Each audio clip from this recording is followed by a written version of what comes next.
Hello, everyone. Good morning, good afternoon, good evening, depending on where you're logging in from.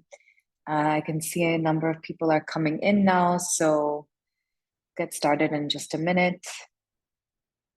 Welcome.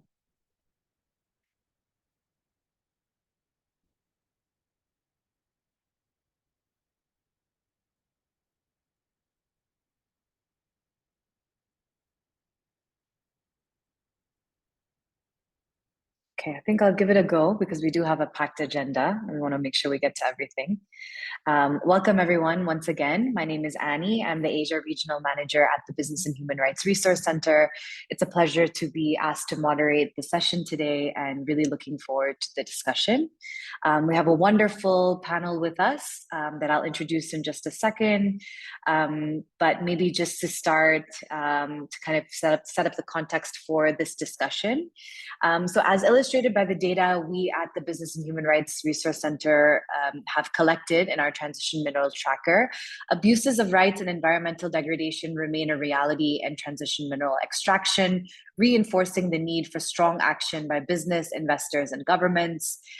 You are all also aware of the recent report that the UN Panel on Critical Energy Transition Minerals put out, which calls for human rights to be at the core of all mineral value chains.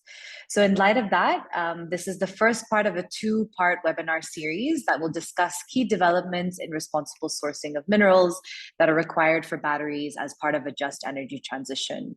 The webinars will look at two key regions for mineral sourcing, Southeast Asia and Latin America. Of course, today we're talking about Southeast Asia.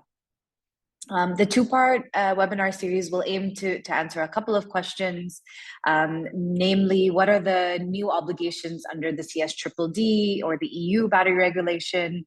What should companies using or manufacturing batteries do to meet their obligations to respect human rights?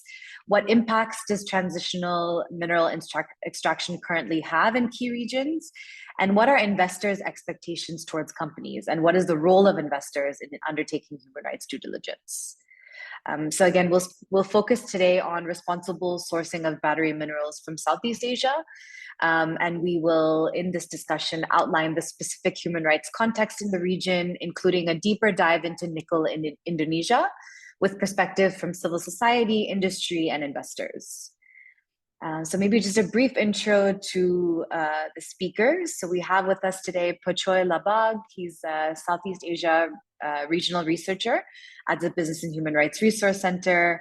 We have Francesca Gurning, EU Raw Materials Officer, Transport and Environment. We have Sahrul Gelo Kabikila, member of Indigenous Moronene community from Kabaena Island and founder of the NGO Sagori. We have Martin Baker, Strategy Advisor for Traction Energy Asia. And last, Lucy Scott, Investment Team Analyst at Marshall Wace. So a great group with us today. So before I move to the questions, just as an overview, we will be doing one round of short presentations from each panelist. So I'll be asking them a question and they will respond within a couple of minutes. That will be one round of responses. And then we are hoping to do a round of question and answer. So I'd really encourage everybody who's in the room today to drop their questions into the Q&A function of the Zoom chat. Would really encourage everyone to drop in questions, and we'll try to get to at least a number of those in the next round. And if there are questions for specific panelists, you can make note of that, or if they're more general questions, we can take those as well. And then lastly, on kind of a housekeeping note, we do have interpretation as one of our speakers will be speaking in Bahasa Indonesian. So please make sure you select the interpretation channel that you would like to hear for the webinar. You'll find both English and Indonesian channels available to select at the bottom of your screen. If you want to hear all contributions in their original language, you don't need to select an interpretation channel. You would just stay where you are. So hopefully that's clear. Okay, so because we're short for time, we don't have too much time. I want to jump right into the questions. So maybe first to Gelo, first question for you. So you and your community have experienced the real life impacts of nickel mining directly. Could you share with us some of your experiences and what change you would like to see moving forward? Over to you, Gelo. Saya Sahrul dari Pulau Kabaena, salah satu pulau yang ada di Sulawesi Tenggara, Indonesia. Mohon maaf, apakah saya bicara terus saja? Oke. Yeah, go ahead, Pak. Jadi terima kasih pertama saya sampaikan kepada penyelenggara acara ini karena saya diberi kesempatan untuk berbicara soal yang terjadi di Pulau Kabaena sejak 17 tahun lalu. Ketika saya mulai mendampingi masyarakat, karena saya juga adalah warga dari Kabaena itu sendiri. Kabaena itu luasnya hanya 891 km persegi dengan penduduk kurang lebih 33.000 jiwa. Bagi kami dulu Kabaena adalah surga kecil. Tapi sejak hadirnya pertambangan nikel itu membuat semuanya berubah. Sekarang ada 6 perusahaan tambang yang aktif menjual tanah dan satu yang melakukan produksi membangun smelter menggunakan asam sulfat untuk memurnikan ore menjadi nikel. Jadi ke depan kami tidak tahu bahayanya seperti apa karena di tempat lain yang saya dengar menggunakan sistem pembakaran, tapi di kampung kami ada yang memulai menguji coba menggunakan asam sulfat. Jadi sejak 17 tahun lalu itu tanah itu di sana dijual untuk proses ganti rugi hanya Rp1.000 per meter persegi untuk ganti rugi lahan yang akan ditambang itu. Kemudian pohon-pohon jambu mete yang itu dihargai hanya Rp200.000 per pohon. Padahal jambu itu kalau dia produksi itu bisa sampai 1 juta rupiah per pohon. Jadi itu begitu proses ganti rugi masuknya pertambangan sejak 17 tahun lalu di Pulau Kabaena. Seberantakan untuk pengembangan masyarakat yang mereka janjikan dan yang terrealisasi hanya alokasinya Rp1.000 sampai Rp3.000 per metrik ton ore. Sementara kami dengar konon katanya harga ore itu sampai puluhan dolar.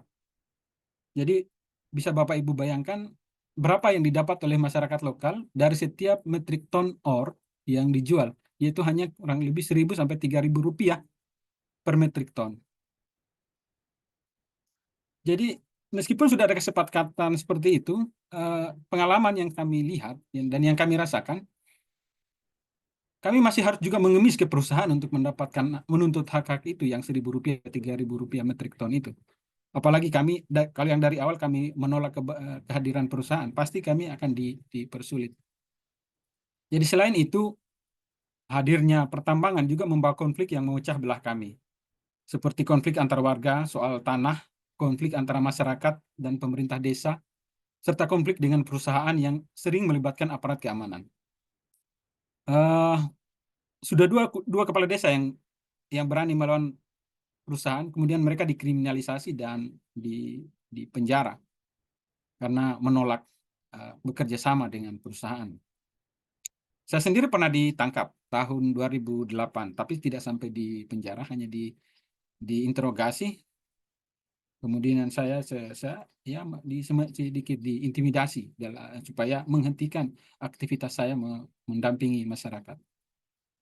Jadi sejak saat itulah kemudian lingkungan juga semakin hancur.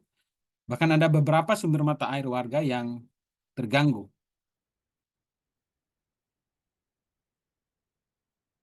Tiap tahun banjir melanda akibat kolam-kolam buatan tambang yang meluap. Kemudian air yang meluap itu mengalir ke laut dan mencemari pesisir dan merusak budidaya rumput laut.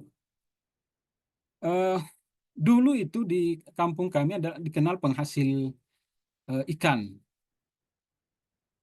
Tapi sekarang itu tidak agak sudah susah kami lakukan, sudah dapatkan karena pesisir sudah kotor karena ditutup sama lumpur dan sedimen dari aliran air yang meluap dari kolam-kolam perusahaan.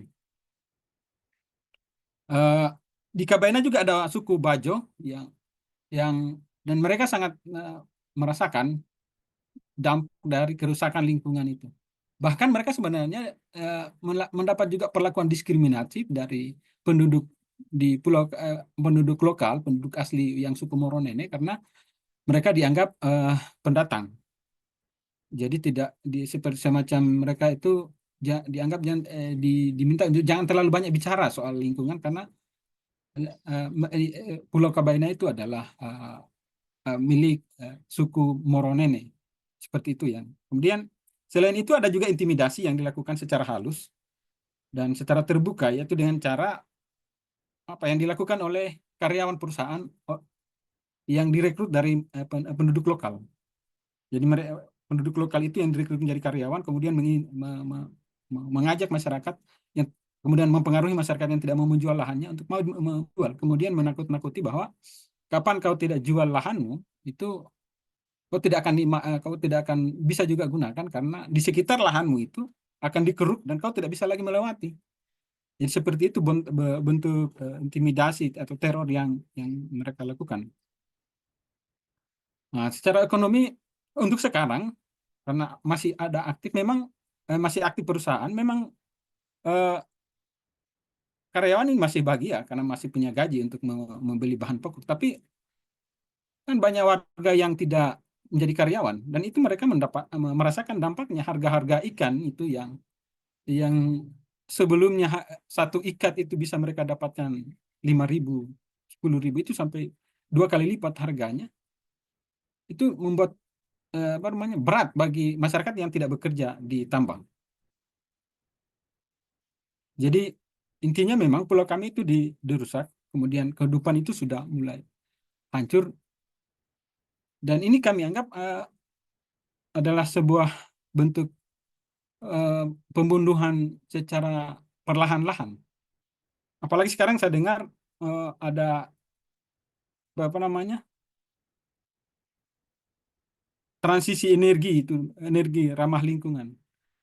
Bagi saya itu sebenarnya konsep itu memang bagus bagi masyarakat kota karena mereka lingkungannya akan bagus. Tapi kami yang di penghasil nikel itu menjadi terancam. Jadi intinya jadi sederhananya saya kalau bilang orang kota yang mau senang bahagia yang senang, tapi kami yang sengsara. Mereka meninggalkan batu bara beralih ke tenaga surya atau listrik yang tenaga angin yang menggunakan baterai, tapi kemudian harus menghancurkan pulau-pulau penghasil nikel. Jadi pada kesempatan ini mumpung ada dihadiri oleh banyak orang dari luar, kami ingin meminta kepada dunia agar memutus mata rantai penghancuran masyarakat, kemudian lingkungan dan pulau-pulau kecil sumber penghasil nikel, bahan baku baterai. Eh, Mohon maaf kalau saya bilang kalian di kota yang bahagia karena menggunakan kendaraan listrik dan sumber energi listrik tanpa polusi, tapi kami masyarakat yang sumber nikel itu telah sengsara akibat praktek pertambangan yang tidak menjamin kehidupan kami di masa datang akibat rusaknya lingkungan, ekonomi, dan tatanan sosial budaya masyarakat kami. Oleh karena itu kami minta supaya bantu kami untuk mendesak pemerintah kami mengubah aturan tentang pertambangan dan pengelolaan lingkungan. Jangan karena keinginan menambah pendapatan negara, masyarakat dan lingkungan kami yang jadi korban. Kami mau ada jaminan keselamatan dan kelangsungan hidup sampai kiamat. Kami masih punya potensi sumber daya alam yang bukan tambang yang potensial untuk dikelola untuk menambah pendapatan negara. Kalau memang harapan negara menerbitkan tambang iup di wilayah kami itu adalah untuk meningkatkan pendapatan negara. Saya kira itu yang bisa saya sampaikan. Tolong bantu kami, jangan biarkan Kabaena menjadi cerita pilu di akhir nanti. Terima kasih.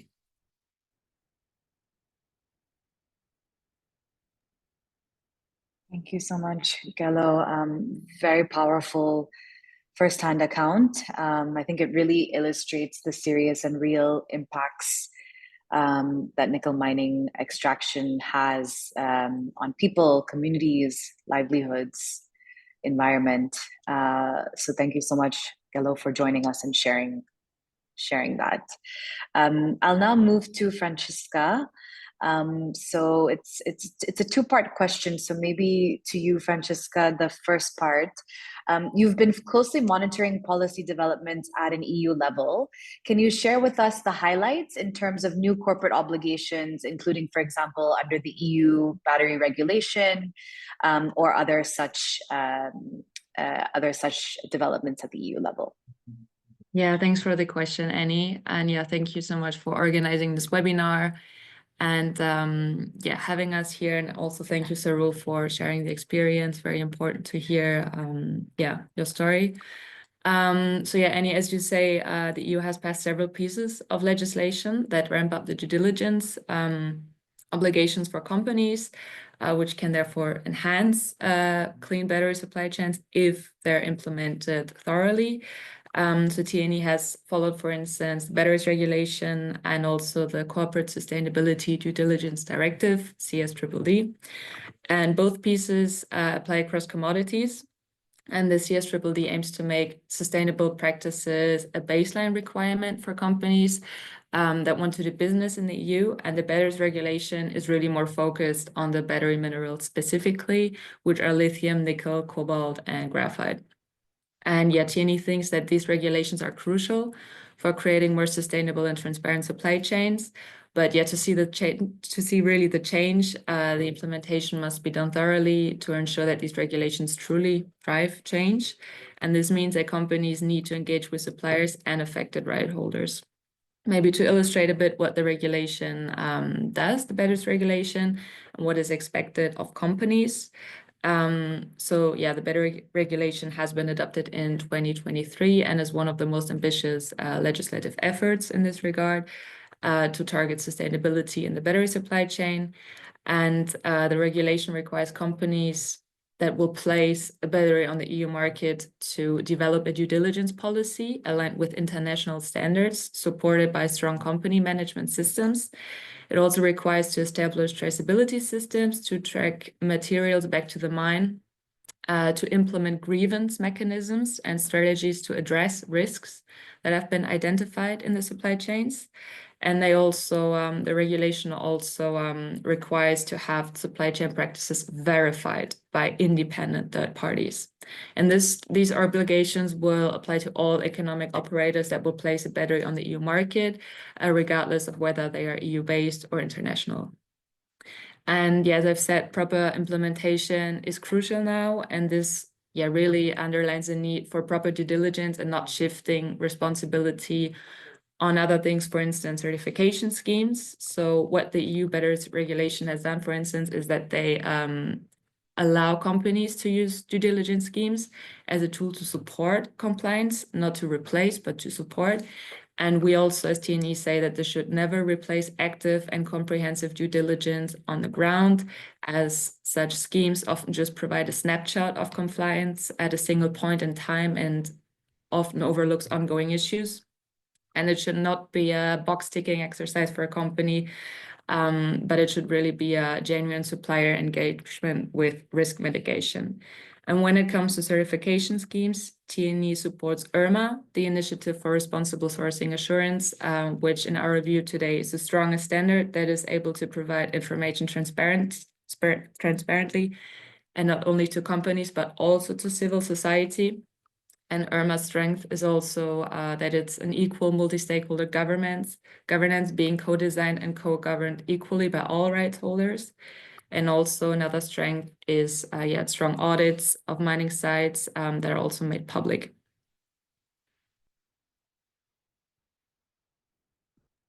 Thank you, Francisca. So maybe just a second part of the question to follow on to that. So you've also analyzed automotive company policies and practices on human rights and environmental criteria through the Lead the Charge campaign. Can you share with us how companies are performing, including maybe some good examples as well as where gaps could possibly be filled? Yeah, thank you for bringing up this great coalition that TNE is part of.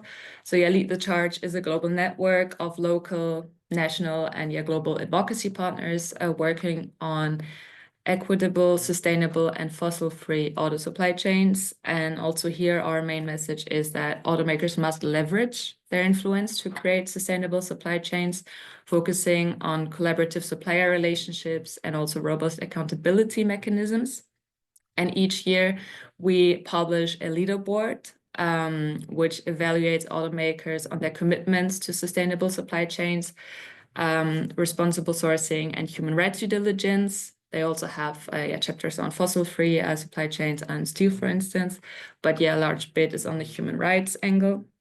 And on progress, for instance, you can see that, maybe generally it's EU and US automakers like Mercedes, Ford, Stellantis, Tesla, and Volvo that are currently leading in the human rights and responsible sourcing space. And what we've also seen within the last leaderboard, that actually a quick progress is possible. For instance, the automaker Tesla has improved its score by 18% on a year-to-year basis because they started mapping their cobalt, lithium, and nickel supply chains to the point of extraction, so really disclosing the percentage of material sourced directly from extractive companies. And what we've also seen is that, for instance, Chinese car makers have also improved on the human rights due diligence angle, which is due to or thanks to the EU regulation in this area, which puts this pressure to them that they have to advance. So we can see that regulation can have a decisive impact. But then, of course, there are still persistent gaps. So over 70% of the automakers still make no progress on indigenous people's rights. And also the progress on responsible sourcing of transition minerals remains overall rather minimal on a year-to-year basis, because many companies still need to identify, prevent, mitigate, and account for risk in their supply chains. And they also still need to ramp up efforts to remedy human rights abuses within their supply chains. But actually, there are a lot of positive good examples that companies can take. And this goes again back to the supplier engagement. And they should really leverage these relationships to use the significant influence over suppliers and to enhance the accountability and responsibility. And some best practices could be, for instance, that an automaker integrates environmental criteria such as water management practices into a supplier contract, or that into these contractual arrangements, they can integrate more human rights clauses that are based on the company's responsible minerals sourcing policies, but as well on a company's standalone indigenous rights policy, which a company should have. And also car makers can become a member of IRMA. So again, the Initiative of Responsible Mining Assurance, to commit to source minerals from better mining operations. And also by joining these initiatives to actively open this discussion with suppliers, to encourage them to adopt better practices and to really pave the way forward to improvement. So overall, with the Lead the Charge coalition, we can see some progress, and we really want to highlight this. But overall, we also see still a lot of challenges in this regard, where we really call on automakers to act decisively when they engage with their suppliers. Thank you so much, Francisca. Thanks for that overview, and specifically for sharing the good practice examples, which I think are great ideas to inspire companies that they can and should make progress on these issues and be more transparent and engage more. So thank you very much for that. Moving now to Pochoy. So Pochoy, this question for you. Now that you've heard about the responsibilities and obligations of companies a bit, can you share about the state of play of business and human rights issues in nickel mining currently in Southeast Asia? maybe in Indonesia in particular, how are companies further away in the downstream supply chains of nickel in Indonesia responding to these impacts? Thanks, Annie. It's we're hoping that the regulations coming out of the EU will have a significant impact, of course, in the state of play behavior of companies, mining companies, in the Southeast Asian region, particularly in the Philippines and Indonesia. So because there's really much to improve. So this Southeast Asia, really the story of our region. I'm based in the Philippines. So Southeast Asia is really the supplier of nickel to the world. In a way, it supplies the raw materials for the energy transition, particularly nickel. Indonesia and the Philippines are top 1 and 2 in terms of nickel production. What differentiates the two countries is the level of development of the mining industry. So the Philippines is largely extractive. Nickel ores are mined. There's a bit of processing that happens within the country, but it's the nickel is mostly shipped outside. Indonesia, on the other hand, has developed their downstream industry because Indonesia has successfully banned the export of raw nickel. So they did this through a series of regulations. And so the downstream industry is really developed. There are a number of industrial parks in Halmahera, Sulawesi, that house processing plants, smelters that refine nickel, and then they're shipped outside. So in these industrial parks, the industry is really dominated by Chinese companies. So a big chunk of the processed nickel is also shipped to China, to Chinese battery makers or battery component makers. And what we're seeing with these developments, generally governments, particularly Philippines and Indonesia, really see nickel mining as a driver for the economy. It provides revenue, provides jobs. And so regulations that safeguard the environment, indigenous people's rights, community rights are either not enforced or not implemented well. So rights and the environment sort of take a back seat in favor of revenue. And this, has a tremendous impact on the environment and rights of people, as our first speaker described, Gelo, in how he observed the impacts in Kabaena Island. So Gelo actually helped us with our research on our latest electric vehicle nickel supply chain briefing. And it's very happy to see him here share what's happening in his community.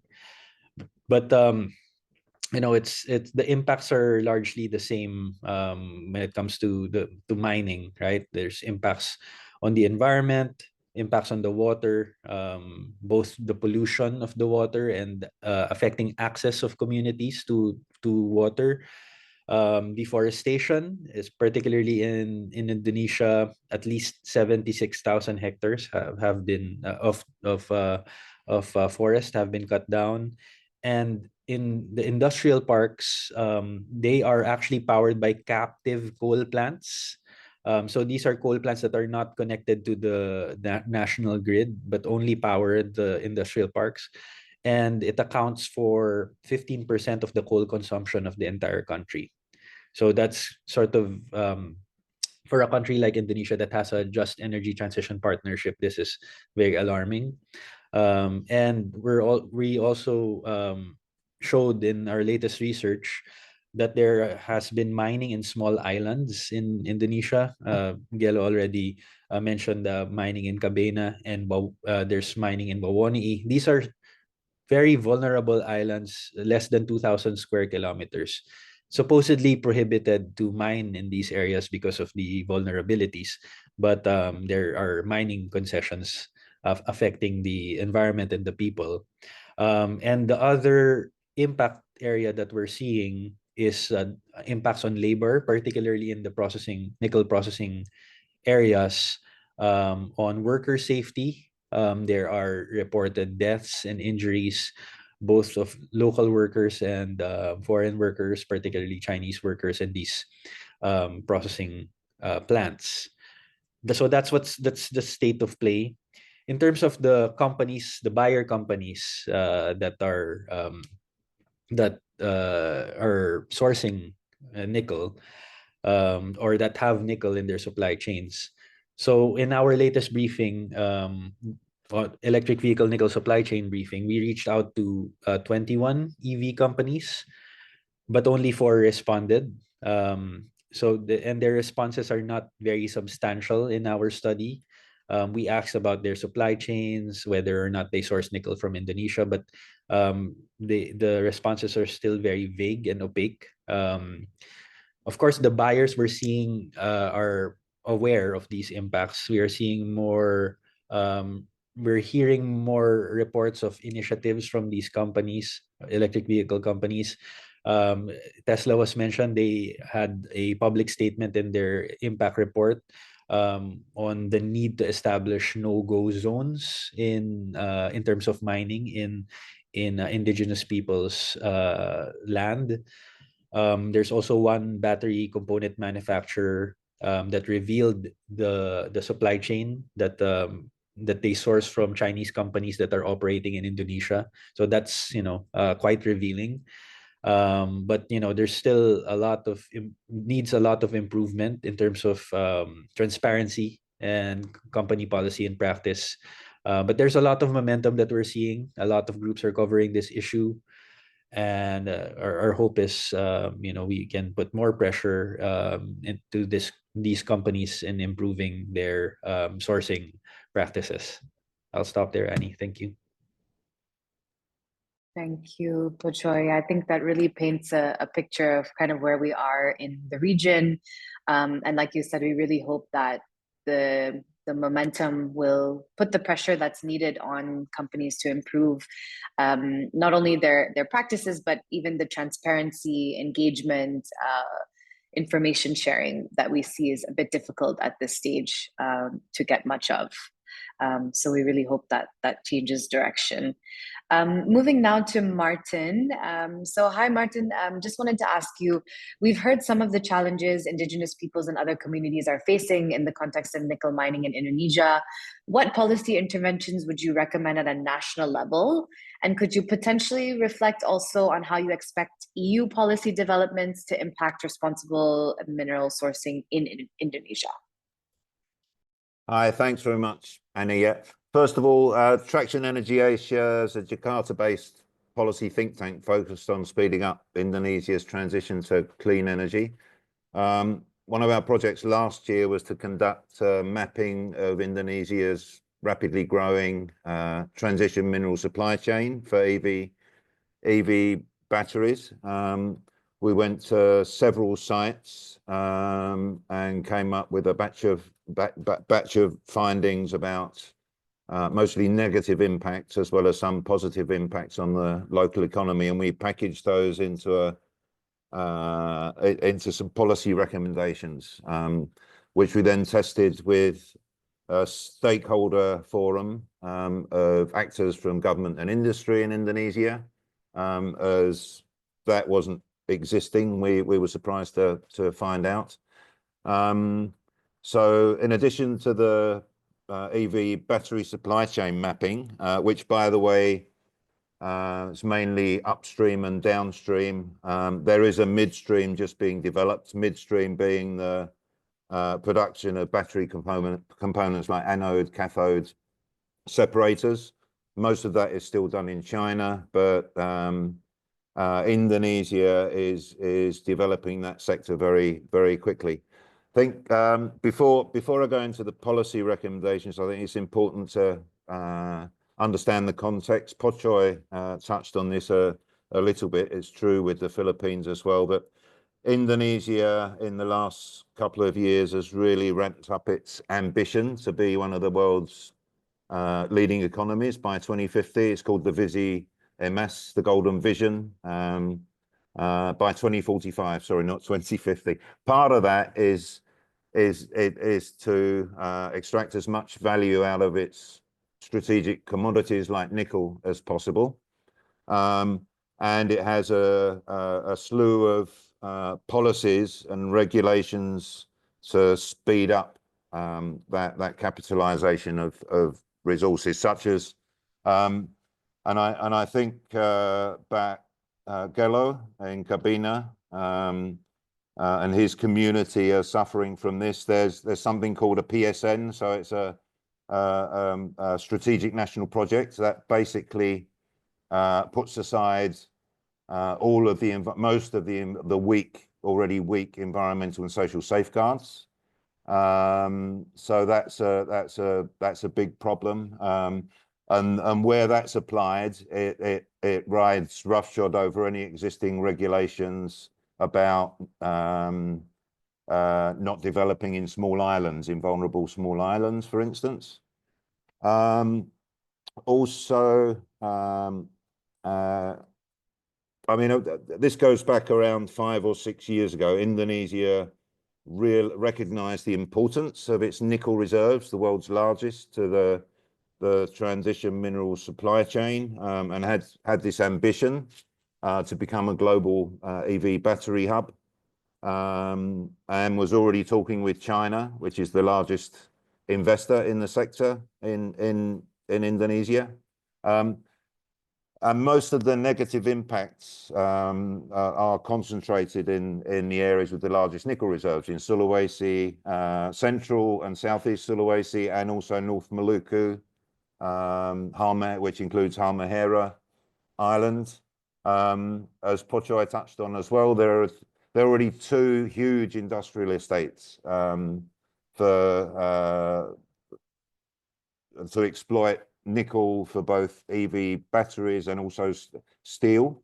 One is in Morowali in Sulawesi, and the other is Weda Bay in Halmahera.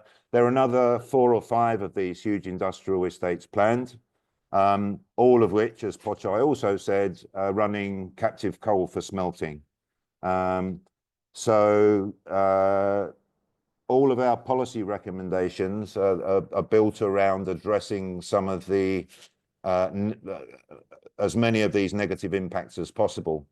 I mean, one way to do this is to amend this PSN, this policy around strategic exploitation of natural resources, and include due diligence in that.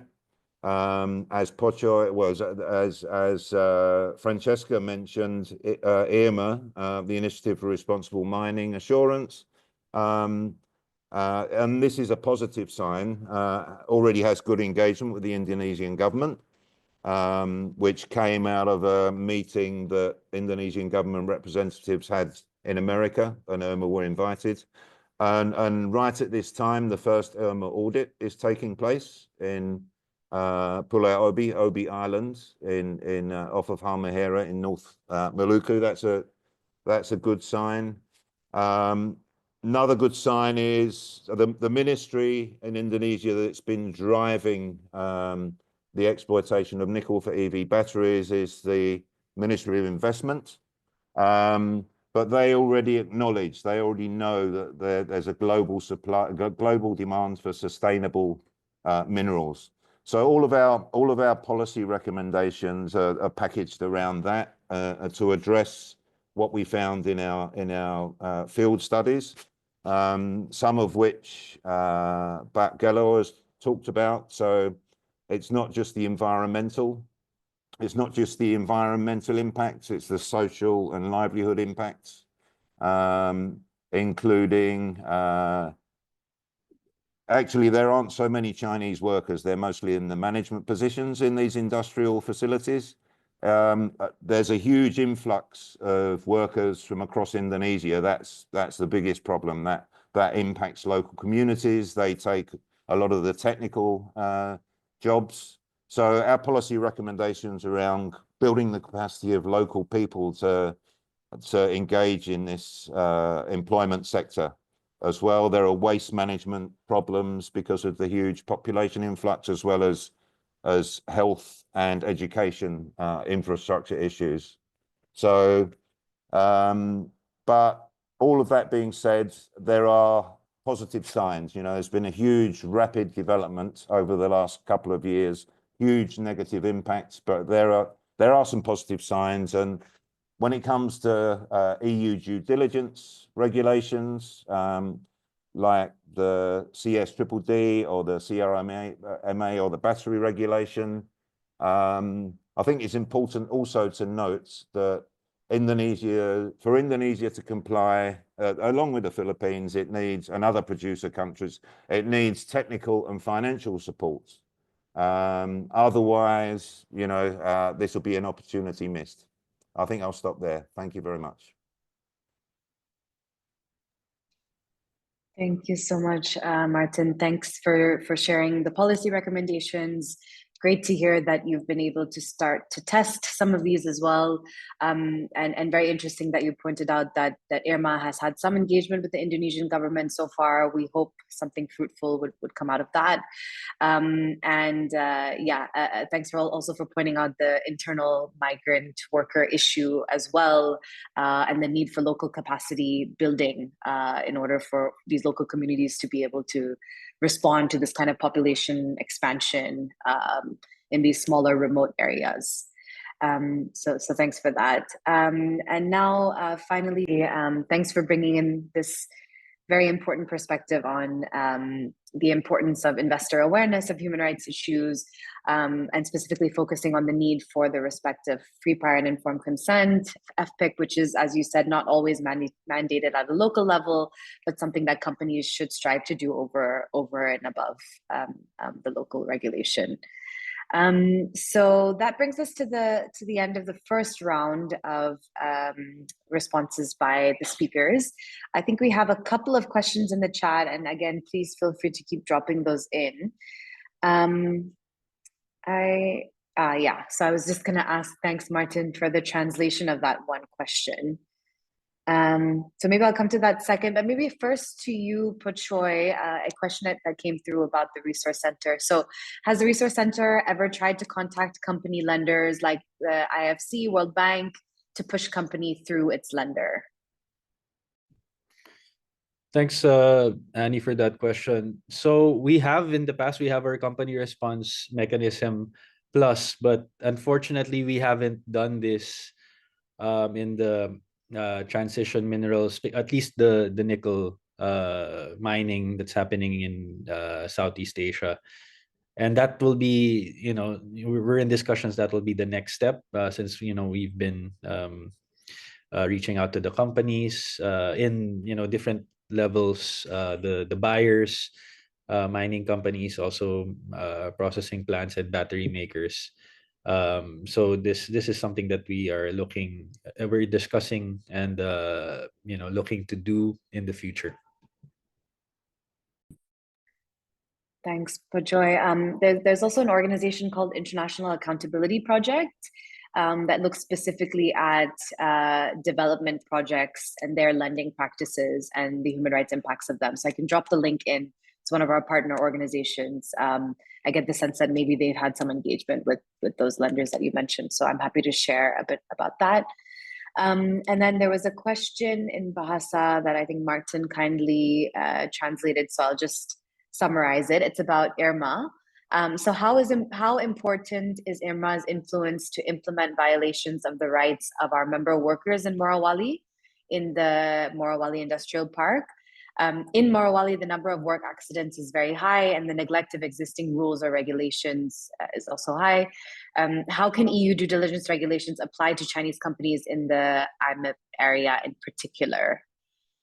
I'm not sure who wants to take this one. Martin, Pochoy. Yeah, I'm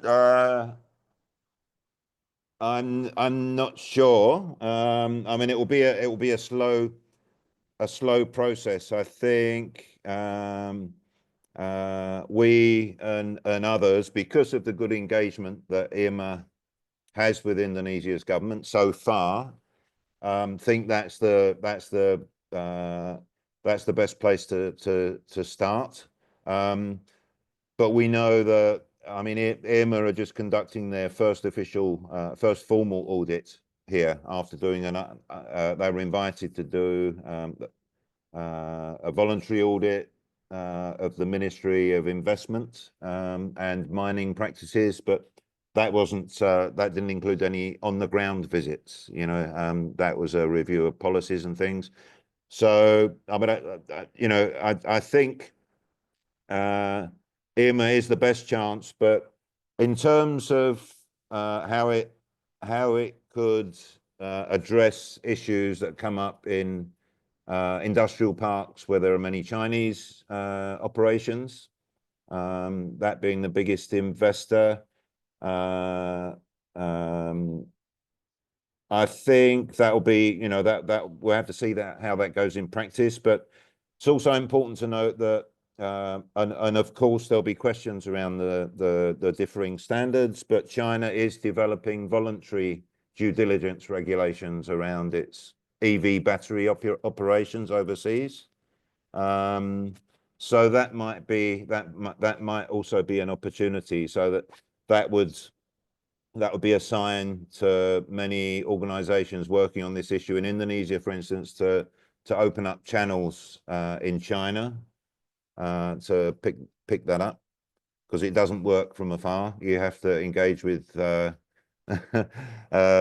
you can't shout from afar. You have to engage with China on the ground, so to speak. But I'm sorry I can't answer very clearly, Nikasi, but you know, many organizations do think IMIP offers the best chance. The EU battery regulation, for instance, is a very comprehensive regulation. It's very detailed, and it has a long implementation period. As far as I understand, because it's very complicated.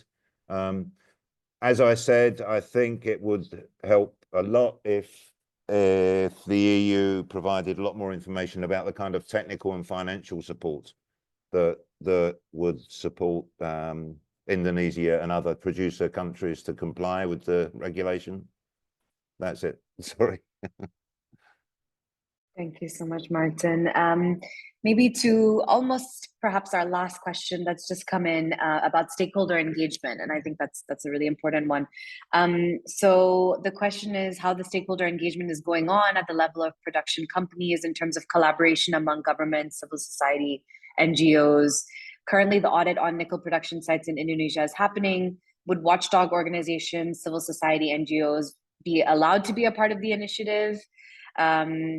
At least regarding information transparency.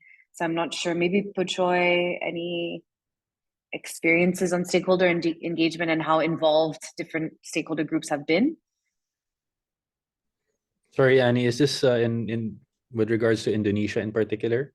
Yeah, the question's about Indonesia. Yeah, so saying the audits are kind of happening, but how inclusive are they or transparent?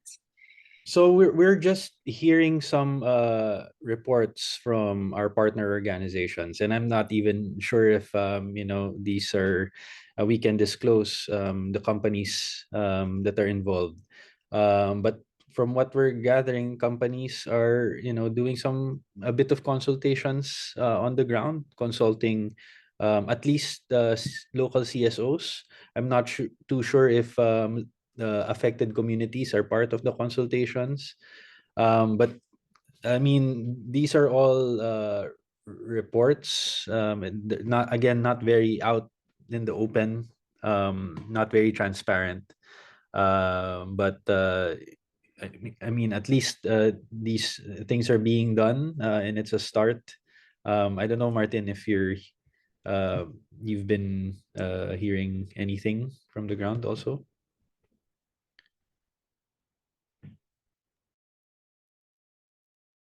Sorry, Pochoy, could you say again? I don't know if you've I was just asking if you've heard of these reports also, that companies are doing their consulting of CSOs, local CSOs. We haven't heard anything about that yet. I mean, hopefully it's starting to happen, but we haven't had any reports yet, Pochoy. Thanks, Pochoy. Thanks, Martin. So yeah, we're coming down to the last couple of minutes, so maybe I'll try to condense the last two questions that have come in. So one is about initiatives to review the risk-based business licensing as mandated by Cipta Kerja law in Indonesia to see how the specific sector is complying. And then a question from someone from Accountability Council. This is for Lucy. From the alternative investors' perspective, are there any aspects of the stakeholder engagement or environmental and social standards you impose on project companies that would stop the investment altogether if it's not met, or are they rather soft standards? And the question's asked because an effective project level grievance mechanism or true FPIC are rarely implemented in practice. Maybe over to you, Lucy, on that one. Yeah, of course. Thank you. Last minute or so, I just want to pass back over to each of the panelists for a very brief conclusion and maybe a quick call to action from each of you, and then we can close out the webinar. Thank you so much. Maybe in the same order. So, Gelo, if you'd like to go first, otherwise we can go to Pochoy. Last 1 minute. Terima kasih. Saya kira saya hanya mengulangi lagi harapan kami sebagai masyarakat di pulau-pulau kecil penghasil nikel itu agar masyarakat dunia bisa membantu kami dengan cara tidak lagi membeli produk-produk yang berasal dari yang bahan bakunya dari wilayah-wilayah yang seperti kami yang bermasalah itu. Saya kira itu yang bisa, dan apa namanya, karena ini pemerintahan baru, kami berharap bahwa pemerintah baru ini yang hadir, pemerintah Indonesia yang baru ini bisa mengeluarkan kebijakan yang betul-betul melindungi hak-hak masyarakat yang masyarakat adat, masyarakat terpencil, kemudian masyarakat yang berada di pulau-pulau kecil. Apalagi terkait dengan rencana mereka melakukan transisi energi itu. Saya kira itu yang bisa saya sampaikan. Terima kasih.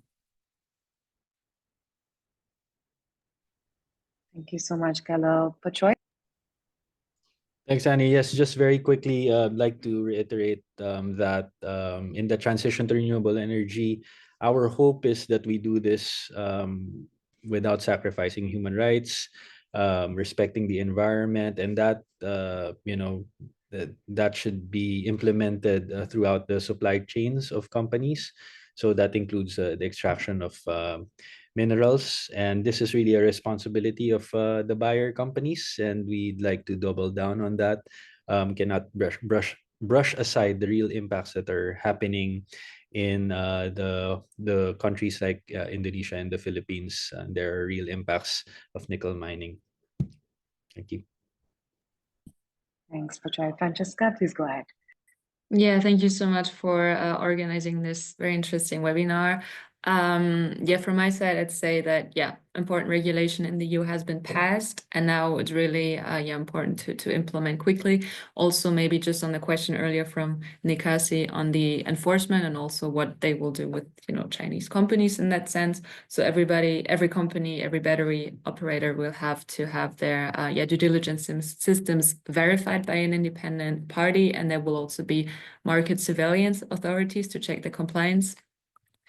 And as I said, now it's early to implement these provisions quickly, which will require this active engagement from companies, and they should really see a due diligence as this ongoing collaborative approach throughout the entire supply chain, and really work with the suppliers instead of just cascading responsibilities onto them. Thank you. Thank you. Over to you, Martin, followed by Lucy. Thanks. Thanks very much for organising this. It's been very interesting, and I hope to continue collaboration with Business Human Rights and TNE and others on this important issue. I think the big hope is that the new Indonesian administration builds on its understanding that the world is demanding, especially Europe, sustainable batteries for EV transport, and if they don't comply, there's no market. Also, from the EU side, you know, the demand, I think the EU already knows this from its learnings from the EU deforestation regulation, which has been delayed. The EU needs to provide all of the technical and necessary financial support that is needed for Indonesia to comply. And you know, there are small positive signs like Irma's positive engagement, China developing its due diligence regulations, Indonesia's government's recognition of the global demand for sustainable products. I think that's it. Thank you.